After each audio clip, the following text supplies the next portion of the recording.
एक समय पहले की बात है कि जब चुड़ैल मौसी बनती है तो यह सोचकर नैना तो बेचारी डर ही जाती है। वह कहती है, अरे ये क्या हो गया। यह सोचते हुए वह तो बताती है, अरे मौसी आपको क्या हो गया, आप ये नाटक क्यों कर रही हो। यह सोचते हुए नैना बेचारी डर जाती है और वह कहती है, आप मुझसे दूर ही रहना, मेरे पास मत आना। यह सोचने पर उसके आधे आधे बीच के रिएक्शन देखकर तो वह डर ही गई और वह कहने लगती थी कि मैं अभी माँ को बताती हूँ।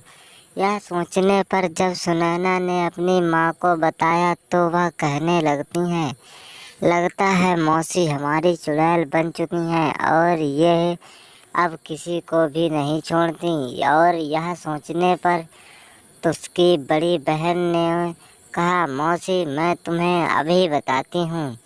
यह सोचते हुए जब वह उसके ऊपर झपटी और कहा, ये लो मेरी तरफ से पुरस्कार। यह सोचते हुए दोनों लोगों ने बहुत पीटा और फिर बेचारी करती तो क्या करती,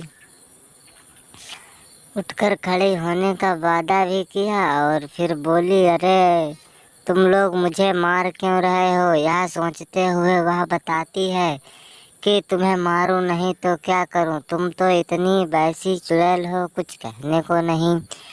तुम्हारा तो कोई हसर भी नहीं है कि तुम करोगे क्या और क्या नहीं। यह सोचते हुए जब सासू माँ को यह बात पता चली तो उन्होंने कहा, अरे बिमला इसे क्या हो गया है, ये क्यों अपना मुंह लटकाए हरा हरा किए फिर रही है। यह सोचते हुए वह कहती हैं, सासू माँ ये मौसी जी तो अब चुड़ैल बन गई हैं और इनका अब कोई चारा नहीं है।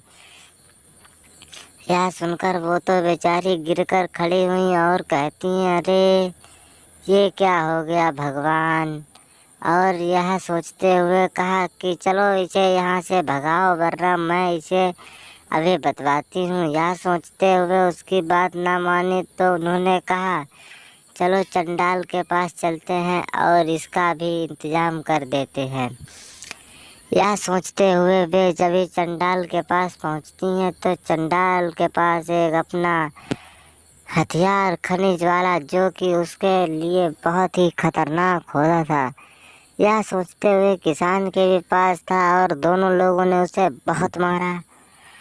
कहा, तेरा भूत आज मैं सारा उतार दूंगा। यह सोचते हुए वह कहने लगती है, अरे नहीं नहीं मुझे माफ़ करो, मैं अब दोबारा नहीं यह करूँगी। यह सोचते हुए सासू माँ ने कहा, छोड़ दो उसे मत मारो, वो हमारी बहन है। यह सोचते हुए कहती हैं, अरे आपकी बहन है तो क्या हुआ, आप उसकी ओरी ले रही हैं, फिर हमें नहीं पता। चुड़ैल का असल राज आप जानती हैं ना। यह सोचते हुए वह बताने लगती हैं, नहीं आप कुछ भी कीजिए लेकिन हमारे बहन को ज़्यादा मत तड़पाइए। यह सोचते हुए वह जब जंगल के रास्ते में पहुंचा तो वहाँ किसान ने कहा, लगता है अब सब कुछ हमें ही करना होगा। यह सोचते हुए जैसे ही चुड़ैल किसान के ऊपर झपटी, चुड़ैल किसान पीछे आया और चुड़ैल के ऊपर कहा, अब तो बच। यह सोचते हुए कम से कम 30-40 लातें मार कर उसे कहा, और ले, लगता है तेरे ऊपर का राज अब हमें बताना ही पड़ेगा। यह सोचते हुए चुड़ैल बेचारी करती तो क्या करती और उठकर खड़ी हुई कहने लगती है कि मैं जा रही हूँ, मुझे माफ़ करो, आज के बाद मैं इस शरीर में नहीं आऊँगी। यह सोचने पर वहाँ से वह चली जाती है और मौसी